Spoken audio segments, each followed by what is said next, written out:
Hi, hello friends, welcome back. There are a few things about this Avengers Doomsday movie that have been mixed up and released out of order, confusing us. For example, first back in December 2025, they released a teaser, right? Then concept art came out, and now the trailer has released. They've shown us these three things out of chronological order, which has thrown us off a bit. But if you actually line all this up properly and check it, a really cool detail about Thor gets revealed. Let's look at that in this video. Watch it in full. Let's start with the first trailer. What do we see there? Thor and Dr. Doom in a one-on-one fight. Dr. Doom uses Norse runes, some kind of magic, to stop Thor's weapon, Stormbreaker, with just 2 fingers. Let me clarify something here. A lot of people are assuming this shows Dr. Doom's raw physical strength, his superhuman strength being that powerful.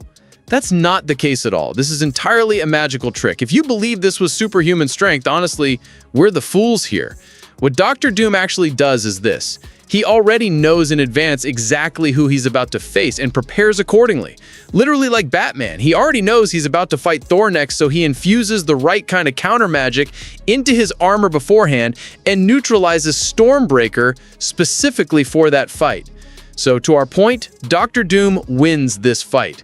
If you watch closely, you'd have understood this already. The trailer makes it clear Thor simply cannot hurt Dr. Doom.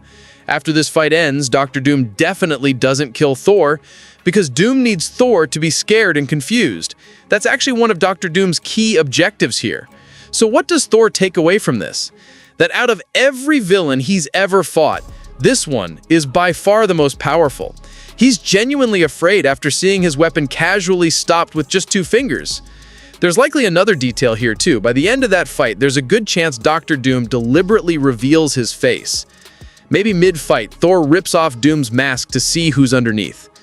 But my take is that Dr. Doom wouldn't let Thor get close enough to even touch his mask. Even if Thor doesn't manage to remove it himself, Doom likely reveals the Iron Man-style face, meaning RDJ's face himself, specifically to instill more fear and confusion in Thor. That's exactly why Thor doesn't trust Steve Rogers later. Normally, someone shows up after being gone a long time and you'd just be happy to see them. But Thor doesn't buy it right away. He can't just trust you, he says, and demands Steve summon Mjolnir to prove himself. Why? Because Thor has already seen a villain wearing a familiar hero's face, Iron Man's face. That's exactly why Thor doesn't trust Steve Rogers on sight. He's scared that maybe Steve could be a villain too, which is why he makes him summon the hammer, verifying his identity that way. But here's the thing Thor doesn't realize. Even a Hydra Captain America variant could potentially lift that hammer too, and Dr. Doom could probably manipulate or summon it just as easily. Thor definitely doesn't know that. So all of that is what happens in this recent trailer. Now let's bring in that earlier teaser. Remember back in December 2025, they released the teaser where Thor kneels before Odin asking for power? In that teaser, we need to properly match it up with what we now know. Thor has already fought Dr. Doom by this point, and in that fight, Doom did nothing while Thor was still incredibly powerful. Yet Thor still couldn't win. So Thor essentially says, "How do I defeat him? Give me extra power. This is the final fight. I have to win this no matter what." And that's when he asks Odin for power. It's not just about stopping the incursion or saving the universe. Thor is also specifically asking for extra power to protect his daughter Love. That's the context behind that teaser request to Odin. Now let's bring in the concept art that came out in between, after the first trailer, but before this new one. In that concept art, we saw Thor's lightning shown in yellow color instead of his usual blue. I even made a separate video about that at the time. So here's how it lines up. Thor, having lost to Dr. Doom, goes to Odin asking for extra power. "I can't beat him, give me something more and I'll defeat him," essentially asking the Allfather for the Odinforce. There's a strong chance Odin actually grants him that power at this point. Odin sees that his son genuinely cannot defeat Dr. Doom on his own, so he decides to grant him this power. And it's after receiving the Odinforce that Thor starts emitting that yellow-colored lightning instead of his usual blue. Now, does receiving the Odinforce mean Thor easily defeats Dr. Doom after that? Almost certainly yes, the first time, but not a second time. Here's why. Dr. Doom's whole approach is to study whatever power his opponent has and then bring an equal and opposite counter to neutralize it. That's basically his signature move. So as long as Dr. Doom doesn't know Thor has the Odinforce, Thor will win. But the moment Doom learns Thor now wields the Odinforce, he'll inevitably find some alternative power to counter and neutralize that too.